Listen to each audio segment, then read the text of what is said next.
I look at everyone and I see everything beautiful about them, but I look at myself, I see everything ugly about me. It's a deep-rooted insecurity. It's the fact that this is the only way I can look beautiful.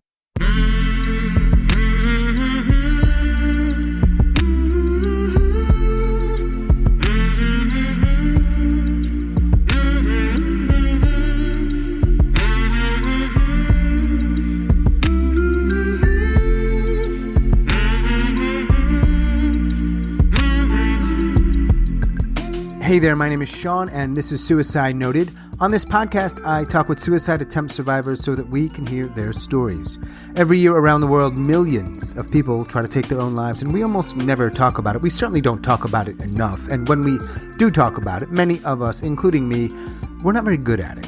So one of my goals with this podcast is to have more conversations, and hopefully better conversations with attempt survivors.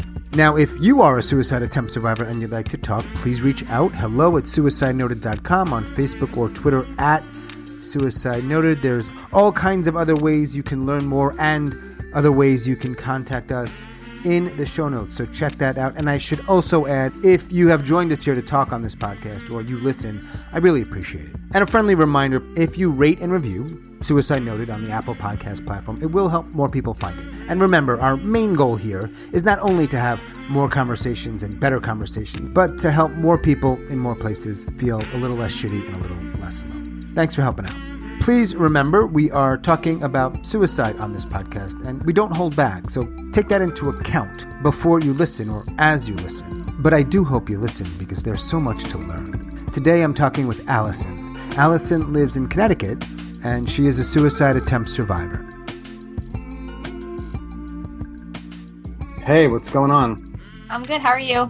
I mean, I'm not so good, Allison, but that's one of the reasons I do the podcast. It makes me feel a little better. Isn't that fucked up? Just a little bit. It's a little fucked up. We're all a little fucked up, so. We're a little fucked up.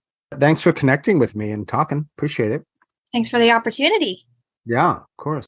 All right, how old are you? I'm 22. So are you living on your own? You live with your family? I recently moved back in with my parents, so. Ooh, is that part of the story? Just a little. Allison in Connecticut. You are a suicide attempt survivor. Yes. I have one attempt. How old were you? 11. So 10 years ago, 11 years ago. Do you remember the first time you even thought about suicide? You know, where you're like, I don't think I want to live. I don't remember the exact moment. Mm-hmm. One memory stands out. I was in kindergarten. I had a substitute teacher. I didn't like it when people yelled. I still don't like it when people yell. And she was yelling to everyone. She wasn't meant to be teaching young kids. And, you know, kindergarten, you were rambunctious. You ask a lot of questions. I always ask a lot of questions even now, and it just wasn't responsive. And I just remember being like, I don't want to be here anymore. I always think like, if I don't want to be here. I don't always think like I want to be dead. I just don't want to be around. What would it be like if there was a space where you didn't have to be here, but you didn't have to be dead? I guess that's like Bali or Hawaii. You're here, but it's so fucking nice. Born in Hawaii. I miss it. You were? Yeah, Navy family. Navy family. All right. So born in Hawaii, now you're in Connecticut. Yeah, maybe that's why I'm depressed. I don't know. Maybe part of it, geography, location. When you were 5 and you felt that way, do you remember? Did you ever talk to your parents or somebody else and be like, "This feels weird"? I didn't really say I don't want to be around. I remember being like, I don't want to be around other people. I was also in daycare. My parents both worked full time. My dad was out 8 months of the year on deployment. Wasn't with my mom as an only child. It was just me and my mom. If I was in daycare full of like a bunch of other kids, different age ranges too. There would be 16-year-olds with newborns. Like it was just this really nice woman that held daycare at her home. Everyone was there. There was a lot of bullying, a lot of hard relationships in a very close space. So I just didn't want to be around anyone, really. That's all I really talked about up until I got into my teens. Your two parents, only child, mom, dad's not around a lot. Is that challenging?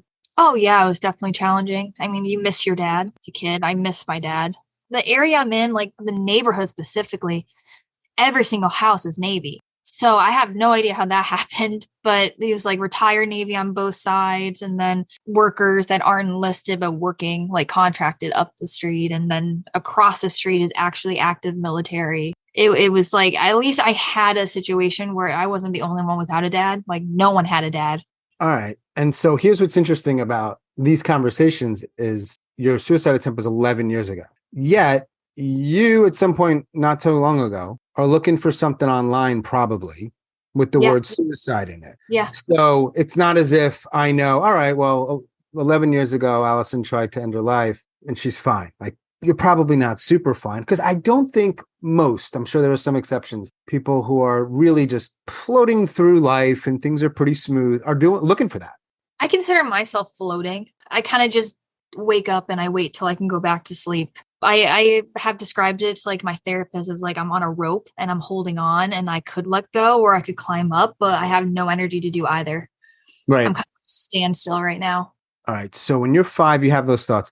They don't go away, it doesn't sound like.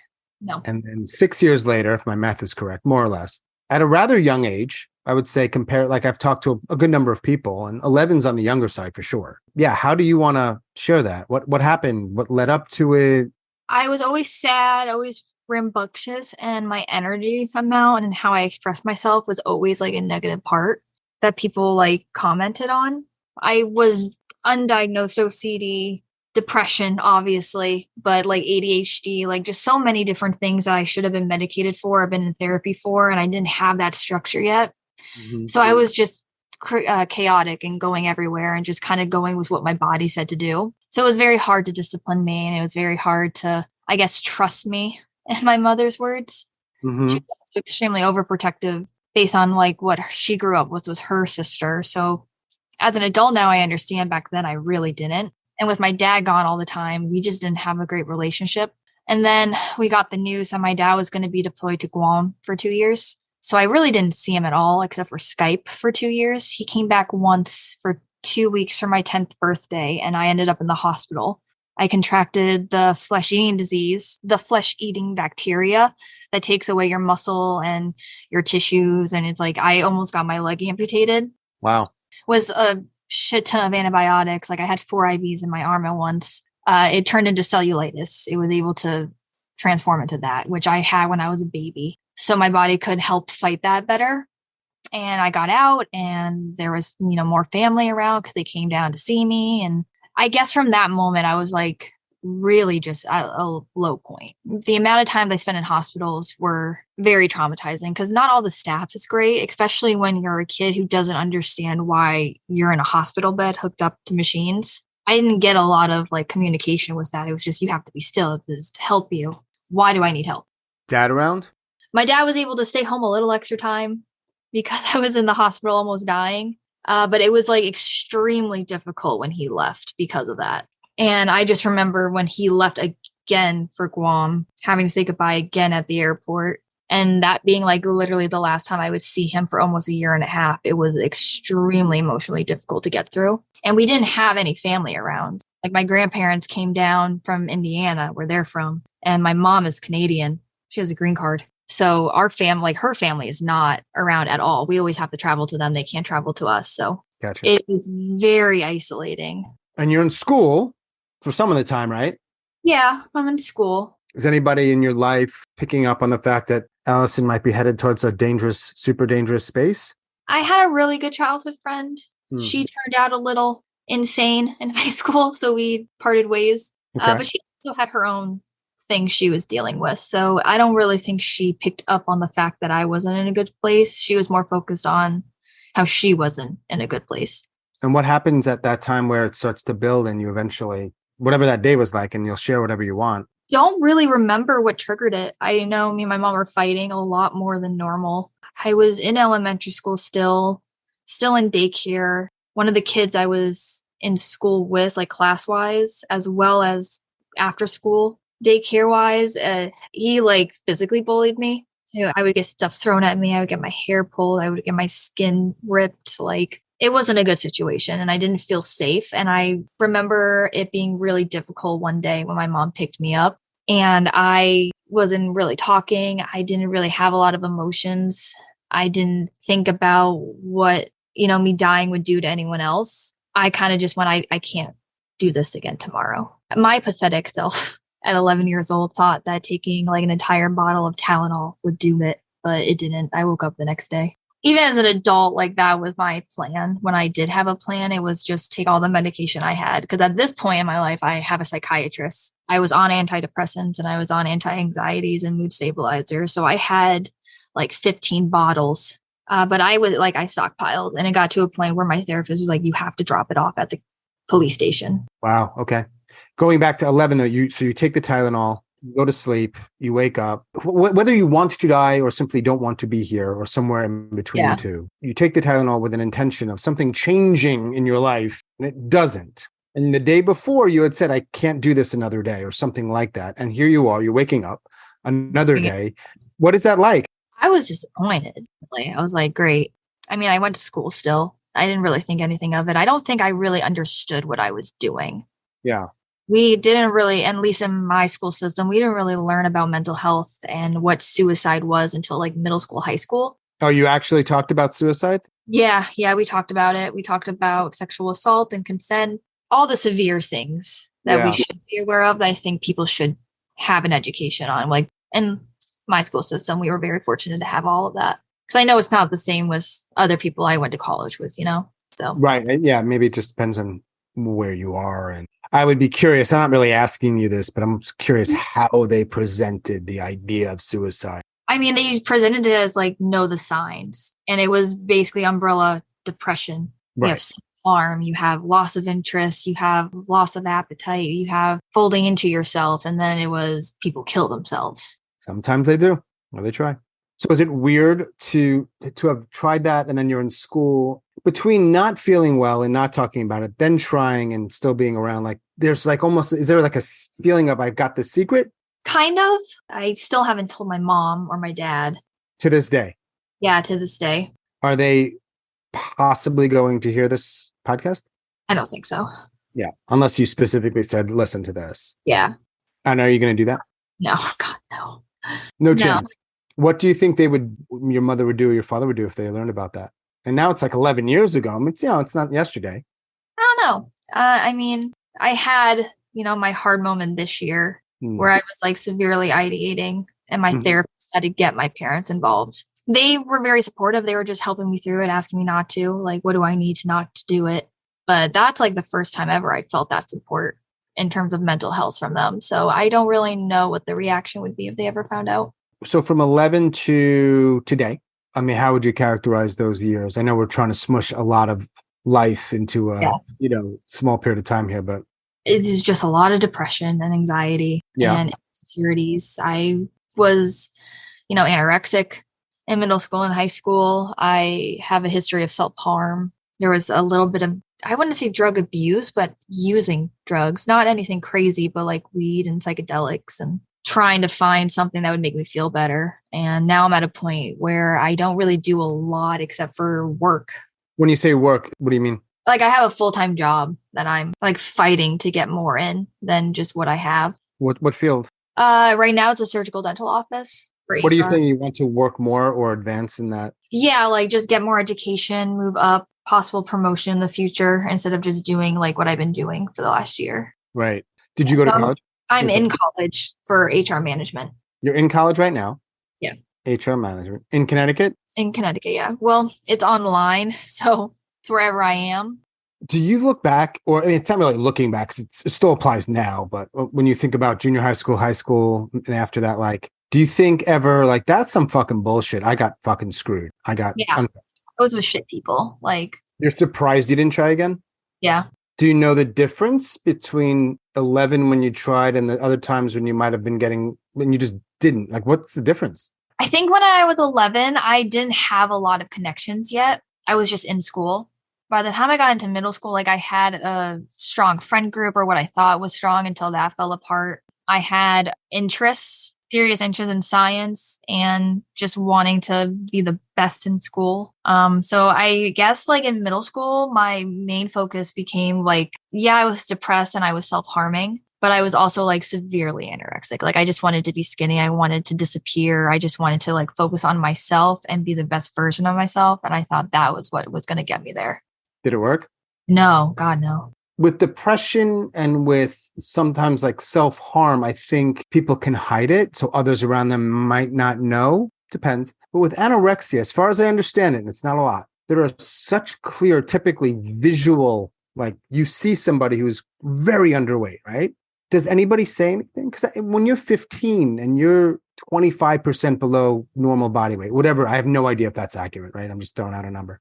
No one pulls you aside? Guidance counselor, teacher, parent, friend, someone? No, the cutting, yes, because I had who I thought was my friend who was telling me to do it and it would make me feel better. Oh. Then the guidance counselor going, this is what she's doing. And then writing, she made a email for the school. It was Ledyard Angels. And she would like put my name on signature for the email and talk about all the cutting I was doing. So that was very in the adults' faces. But the anorexia, like I wouldn't eat for 3 days and then I would eat.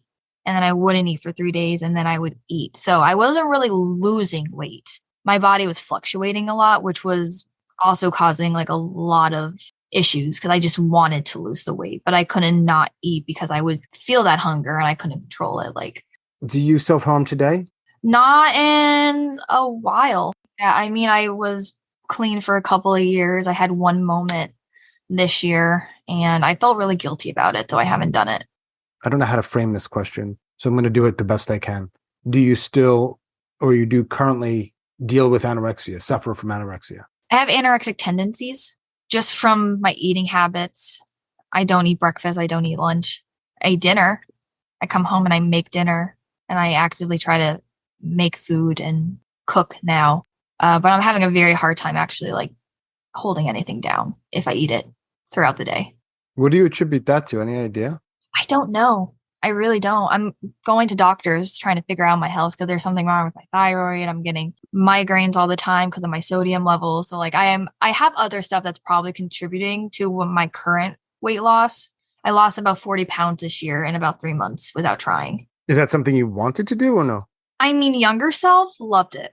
I was a little concerned. Like I looked in the mirror. I'm like, this is exactly what you wanted. You're great. Yeah, I had those thoughts, but then I also had a healthier side that was like, but it's not healthy. Like you should probably figure this out. And so what's going on in your life that you, how did you end up finding this podcast and why were you looking? About 2 years ago, I found it. I was actively moving out of my parents with my friend and her boyfriend, my best friend, 10 years. You were going to live with them.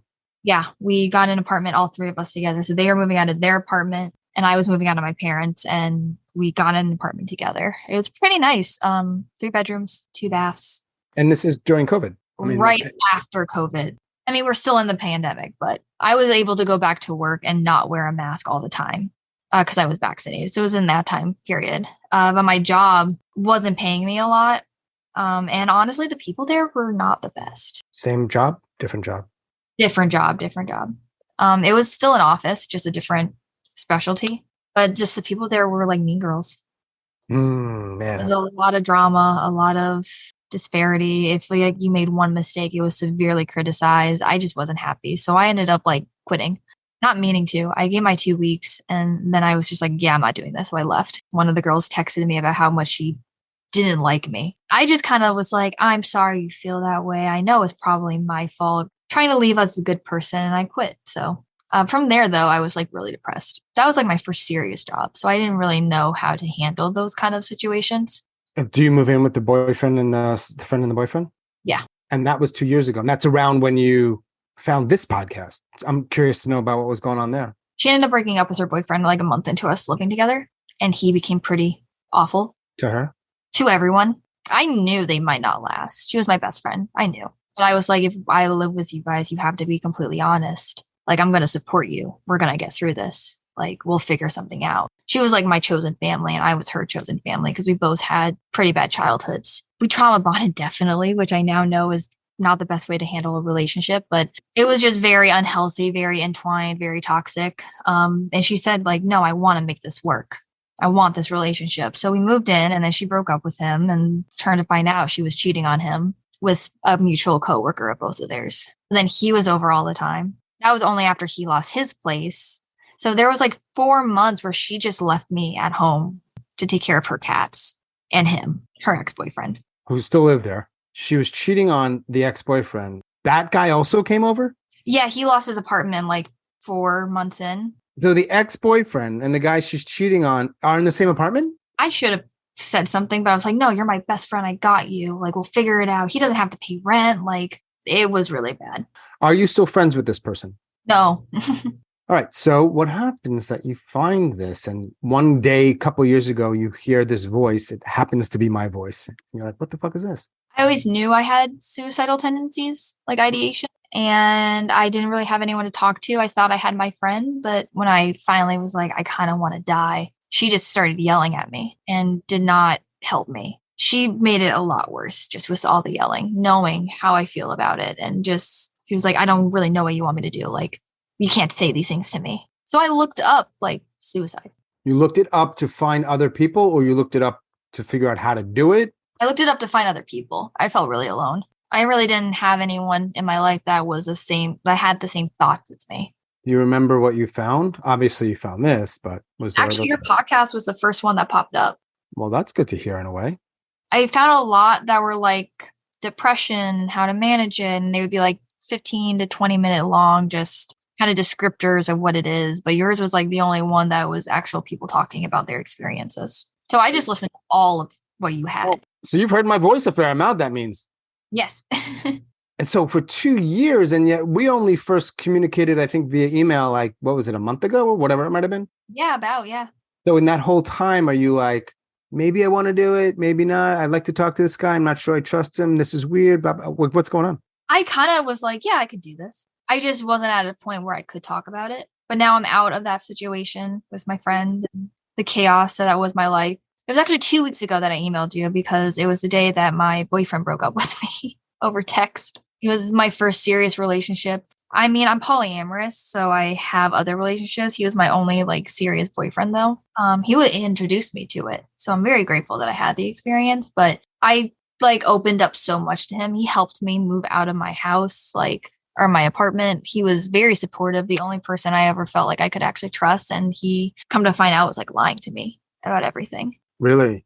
Yeah, he was like, you can move in with me. Like, I would love it if you moved in. You can, use my garage as a storage unit so you don't have to buy one for the remainder of your things. Telling me how proud he was that I was taking school seriously and I had a bright future. And then he literally said, this relationship can't end. I hope you understand. It was like within 5 minutes of, is everything okay? Yes, I swear everything's fine. Are you sure? I feel like there's something left unsaid. Actually, there's something we need to talk about. And I went, what? This relationship can't go on anymore. So no other explanation. No other explanation. I got one a week ago when he finally was like, I've emotionally stabilized. He was like, we're too codependent on one another. Is he right? I wasn't codependent on him. I enjoyed my time alone. I enjoyed my own independence. I didn't ask. Every time he was like, do something that would entwine us more, I was like, no. You have to wait a year. If you still want to do this in a year, then maybe we can have that conversation. But he was saying, I love you after the third date. Those can be kind of red flags in a little bit in hindsight. I had to learn that. I thought they were, but at the same time, I was like, this is like a really good thing. Right. If it was easy to figure out, it would be easy to figure out. And I mean, there wasn't any like future there in terms of growing more, I guess, because we're poly. He's married. Oh. On kids, I do. Like, it was more of just, this is a really positive person that I enjoy spending my time with. But I think he was wanting to give me more than what I wanted from him. And that's why it ended. And that's when you reached out. That's when I reached out. Because I was like, I am not going to reach a low point again. After the roommate situation, during that whole situation of me, actually, it was when I went, okay, I need to leave this apartment. Now, the process of doing it was all this shit that happened. Mm-hmm. My therapist dropped me. He was like, you're too depressed. I can't help you. Wait a second. I'm sure that's not that uncommon, but it always strikes me as bizarre because that's their job. Yeah, it was, you're either going to go to a hospital or you're going to go to this group therapy that I recommend 3 nights a week when I already wake up at 5:30 and work till 5. And then it would be at 5:30 till 9, 3 days a week on weekdays, not weekends. And it would be with not just depression, it would be with addiction. Seems like it's a common thing that they put the two together. And it's like, I don't have an issue with drug addiction. I understand why it happens. Mm-hmm. But this is not my issue. Right. This is something I struggle with. And I have family that dealt with it, and it's caused a lot of drama there. So it's like, I kind of just want to focus on my problem, not everyone else's. And I didn't feel like it was a right fit. I asked for something else, and she said, no, you need to go. I left. Yeah, she wouldn't see me again. So I had to find somebody else. And my new therapist is great. But I was at like a really low point where I was ready to do it again. And this is this month. This was this year. This year. This month was the whole relationship ending. But after already dealing with like the whole therapist and roommate, that was about 4 months ago. How close did you get to doing it? I had to go with my mom to the police station and drop off all my medication. My mom took all of the medication in the house and dropped it off. Unless it was like prescribed for my father and his COPD, all of it was gone. Obviously, that's probably the way you would have done it. But isn't some of that medication treating something? I had stopped taking all my stuff. I wasn't feeling better, and it was causing me a lot more confusion because I wasn't stabilized. Like the Wellbutrin made me angry, but then the Zoloft made me so sad that I couldn't get up in the morning. And then the sertraline just made me too energetic, which is different from what everyone else had an experience with. But my psychologist was not letting me like actually sit in my medication for a month or two before introducing something else. He was like, okay, immediately we're doing this. Immediately we're changing this. Okay, scratch all of this. We're trying something new. I was just getting way too overwhelmed. So I kind of just stopped my medication cold turkey, which I know is bad, but I needed to do it. But I stockpiled it all. Like I kept everything he gave me, even when the prescription changed. Because, sometimes we would go back and my health insurance was not the best. So I didn't want to keep buying this medication. But I also was like, this is good to have handy. This year's been crazy. It's been crazy. How do you feel about living at home? Grateful and hate it. Nobody in my life thinks it's like something shameful, but I'm shameful of it. How often these days, let's even say like yesterday and today, let's use the word ideate. How often does that happen, if at all? Asked me that 4 months ago, every day. Like every 5 minutes, there wasn't a thought where I wasn't like just wanting to do it.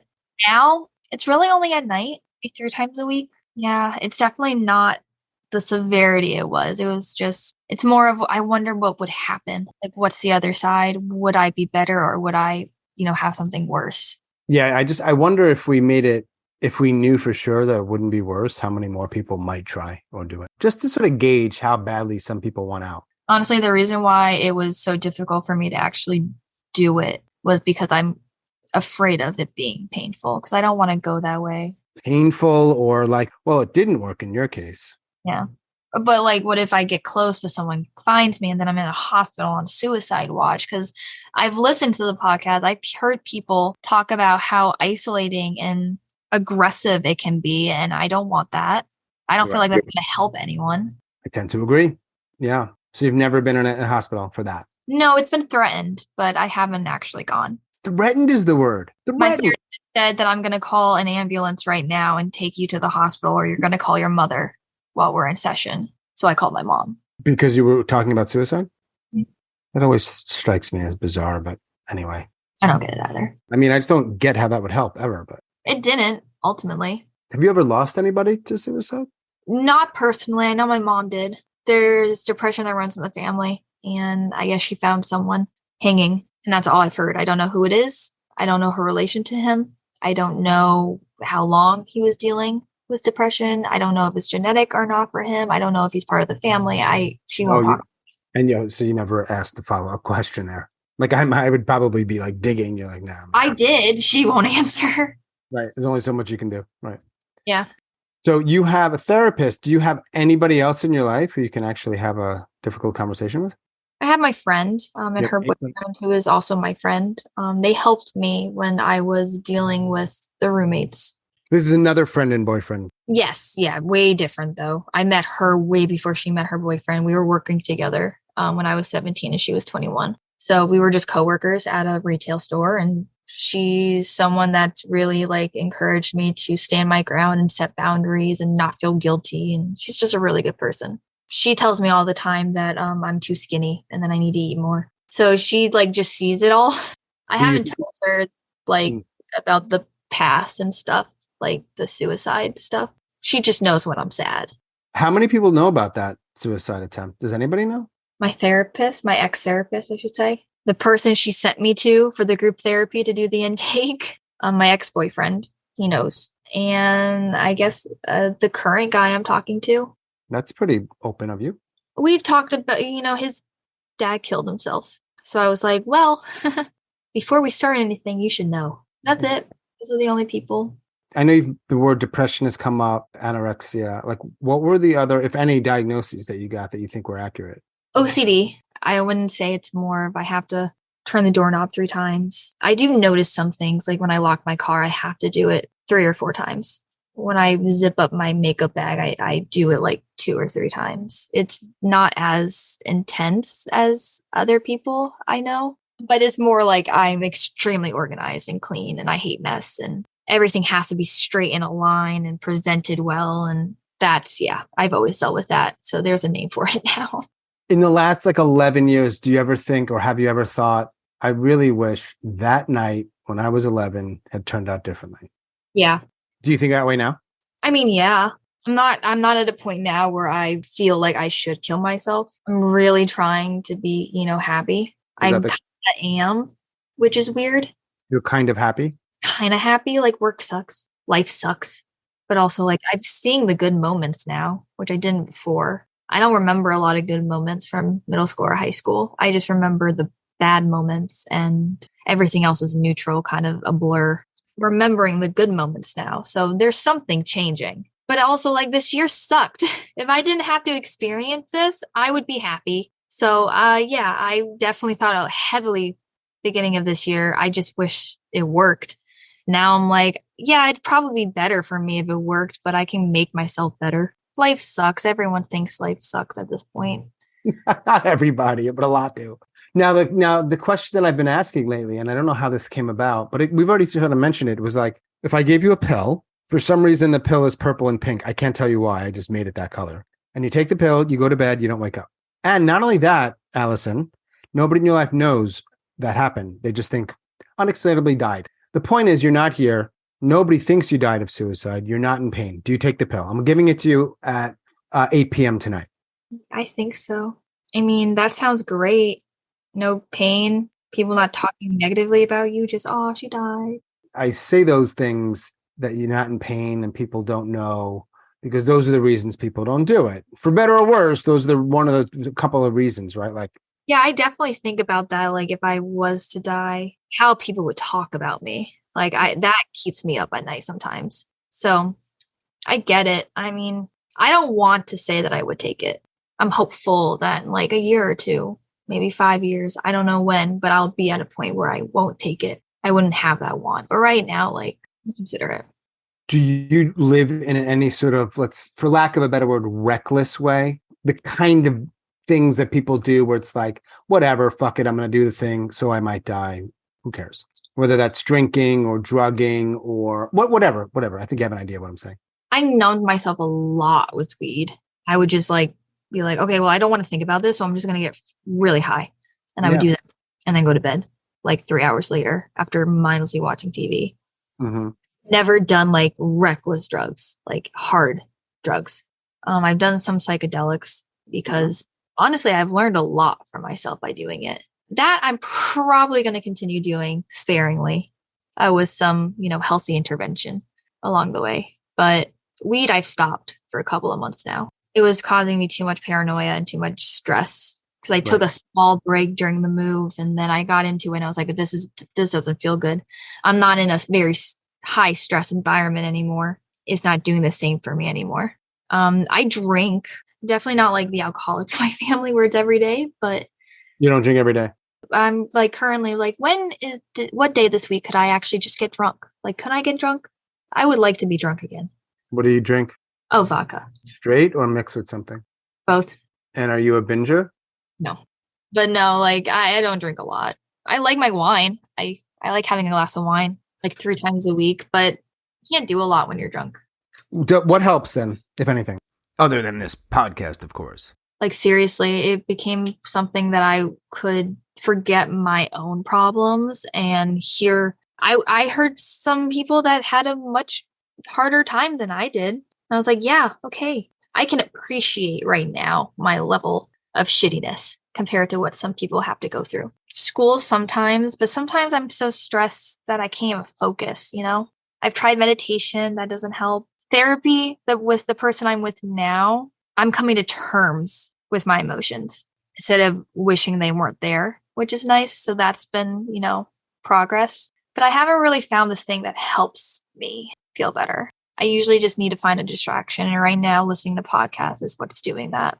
When you listen to podcasts, is it usually like when you're walking or in your car or at home? When I drive, it helps. When I'm walking, it's usually with someone. Being around other people has also not isolating, because I used to isolate all the time in high school and middle school. I wouldn't be around anyone. School, home, that was it. Now it's like, okay, I go to work. I don't want to go home. What can I do? I've asked this question around who knows about the attempt. Does anybody know that you've ever heard a podcast called Suicide Noted? The friends that I have, I told them I was doing this. They're the only ones that know I'm doing a podcast. What did they say? They went, really? I went, yeah. They went, okay. Right. Asked too many questions, so it was cool. This was more for me, just to kind of like talk about, get it all out there. Are there any myths? It's one of my favorite questions. Yeah. The myth question, or misunderstandings or misconceptions around. I mean, we like talk about a lot of things here. It's not just suicide. It could be around self-harm. It could be around absent fathers. It could be about whatever has come up. Are there myths that you're like, nah, that's bullshit? With the anorexia, the one I get that I hate is that you hate fat people. It's like, no, I look at everyone and I see everything beautiful about them, but I look at myself, I see everything ugly about me. It's a deep-rooted insecurity. It's the fact that this is the only way I can look beautiful. Like no, I don't hate fat people. And people with anorexia do not hate fat people. They hate themselves. And self-harm, you're looking for attention. Like, no, you're not. At first, when I was being told to do it, 11, 12 years old, very idiotic Allison was like, yeah, okay. If you say it helps, it helps. But like, it's more of when I was an adult doing it, I get so overwhelmed with all my emotions. It would be one sensation I could just focus on. And everything else kind of like disappeared. I was just focusing on this one thing. That makes sense. So, the question I ask also around the future, right? Like, you're 22? You said 22? Don't ask me if I'm going to be around when I'm 30. Hell no. I was going to say 23. Yeah, I feel like I'm going to make it to 23. We can't go too far out. We can't go too far out. It's just, you can't answer it. I can't even imagine what I'll be like when I'm 30. You realize you're talking to someone who's several years older than 30, right? Yes. Okay. Like when I was in high school, freshman in high school, I couldn't imagine graduating. Right. I have a very hard time seeing like accomplishment. Upgrading. I feel like when I'm in my 30s, I know what I would like. Whether or not I'll actually achieve it, that's the part I can't imagine. Are you going to jinx it if you share what you would like to achieve or accomplish? I want to be married. I want to have a child. I want to have good relationships. I want to have a really nice career that I can be proud of. I guess I just want to be stable. Not wanting to kill yourself every day. Yeah, that'd be nice too. Might be a nice break to not be thinking about it a lot. Yeah. Dare we even say maybe one day you don't think about it at all? Is it possible? It's possible. I don't know. I feel like when you spend so much time thinking about it, there's never going to be a point where you don't think about it. I had a nicotine addiction and I don't smoke anymore, but I'll still have like every once in a while, I'll be like, damn, I wish I had a cigarette. I feel the same way. Damn, I wish I could smoke.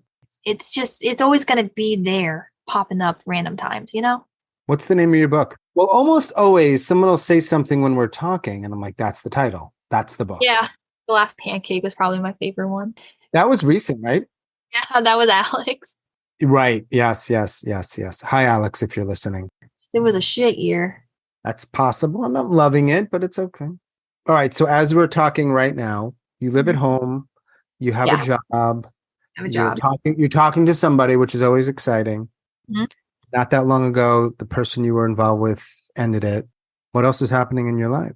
Not that there needs to be anything happening. I'm just curious. I have a lot of doctor's appointments. I'm taking care of my health.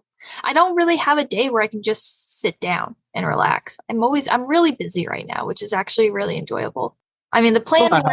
have a good conversation, make some food, and probably sleep the rest of the day. Is that what you're going to do? I don't know if it'll actually happen, but it'd be nice if I could. What kind of food are you going to make? I'm gonna make chickpea tacos. That's the title. Chickpea tacos? I Maybe. like it. I mean, does it have to really make sense? No, we have people to fucking buy it so they read it. Chickpea tacos with mayo. I'm not saying that is the title. I'm just saying it's a working title. It's a possibility. We don't have to commit to anything. Okay. Mm-hmm. Do you think that when this comes out on whatever Monday morning, you'll listen to it? I feel like I'll be like, oh, cool, that's me. And then I'll be like, immediately turn it off. Right. So you've listened to a lot of the episodes. I think I've listened to every single one. But maybe not yours. Yeah, maybe not mine. As you listen, I don't know if this is how your brain works, but as you listen to the podcast, because you've done it a lot, are there any questions that you think you want to hear me ask that I don't typically ask? That's a good one. I mean, I feel like you're very respectful with the questions. You don't get too invasive, but they're also invasive at the same time.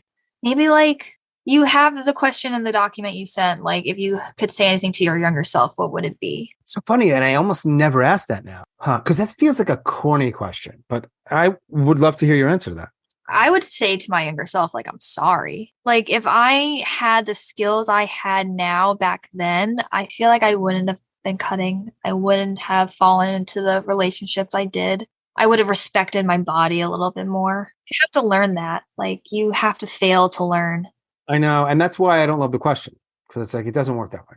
But there's still value in asking and exploring it. It's just, yeah, your 22-year-old self would have said that to your 10-year-old self or whatever age, but you still would have done the stuff. Maybe like if you could be your own therapist, how could you help yourself? Why do you have to be a therapist to help yourself? Well, I mean, you have to have a license, I guess. Well, right, sure. It's hard. Like I do think about that a lot. Like if I was my own therapist, how would I help myself? But I don't know a lot of the productive ways yet to help myself. I know my chaotic, unhealthy ways that made me feel better in the moment, but I don't know what's going to make me feel good long term. I have to figure that out. And I'm learning it. I have some things that make me feel better. It's a habit of practice. Like you have to work on it. And it's very difficult sometimes to continue to work on something when you feel so awful sometimes. Oh, yeah. Do you have one really giant regret in your life? One big giant regret. I have no idea where that question came from. None. I like it. I do too, actually. I like it too. I feel like the last 3 years would have been extraordinarily different. 4 years, actually. 4 years would have been extraordinarily different if I went to Yale. I got into Yale when I was graduating high school. Yeah. Wait, are we talking about the university in New Haven? Yeah. Don't take my surprise as like I've talked to you for an hour and I'm shocked that you got into something. But I'm just shocked that anybody would get in because it seems like it's almost impossible. Yeah, it was difficult. I had to, provide a very lengthy essay, as you usually do for universities, but my grades had to be exceptional. I graduated with a 4.2 GPA. How did this not come up? How did we not talk about this? I don't think about my high school self a lot anymore. I was not good mentally. All the while doing so well is amazing. Well, school was like a challenge for me. Like it was the one thing that I was confident in. Right. Makes sense. Like I'm smart. I know my stuff. Had to take a test and I knew how to study and I did everyone else's homework because it made them like me. The roommate I had, she would do college essays for money and I did it for free. So you're not a business person either, like me. No, I'm not a business person. I didn't. Well, I mean, you weren't then, but based on that behavior. So you're super, super smart. You said you liked science, especially. Yeah, I got into their psychology program. Why didn't you go? I wanted to, and it was a fight to go. But I mean, from where I am now to where the university is, it's only an hour and a half drive. Oh, so you would not have lived on campus? I could commute.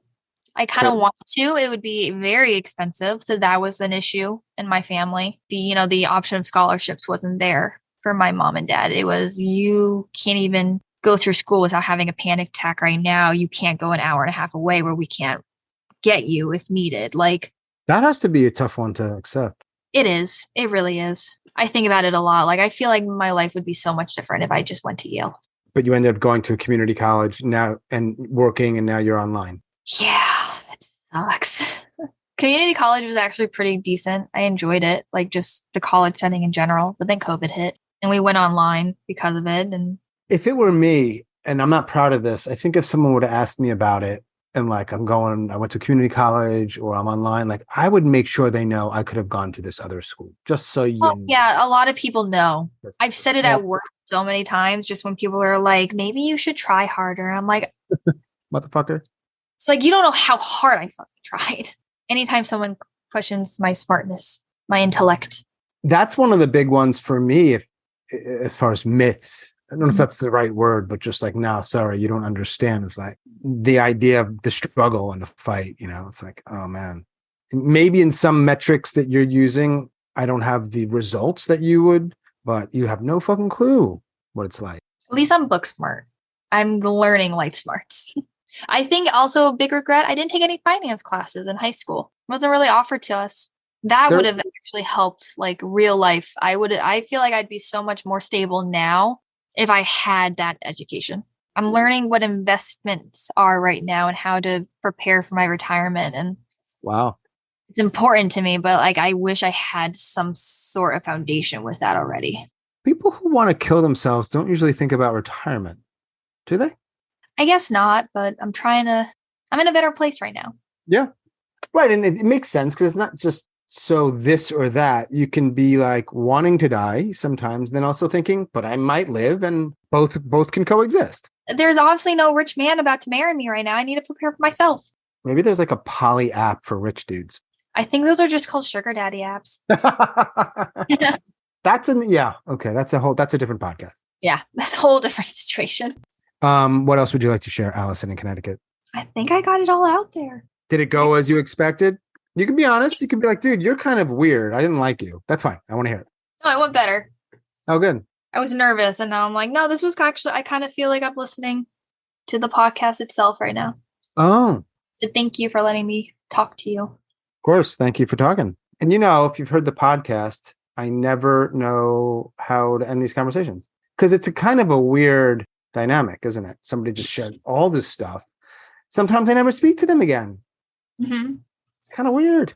I mean, sometimes you do. You've had a couple of reoccurring people. I feel like I've had a few follow-up conversations, but I never aired them. But I might be misremembering, as we say. All right, so you're gonna eat. You're gonna eat some chickpea tacos with mayo. You are going to maybe sleep, and then life goes on. Well, thanks.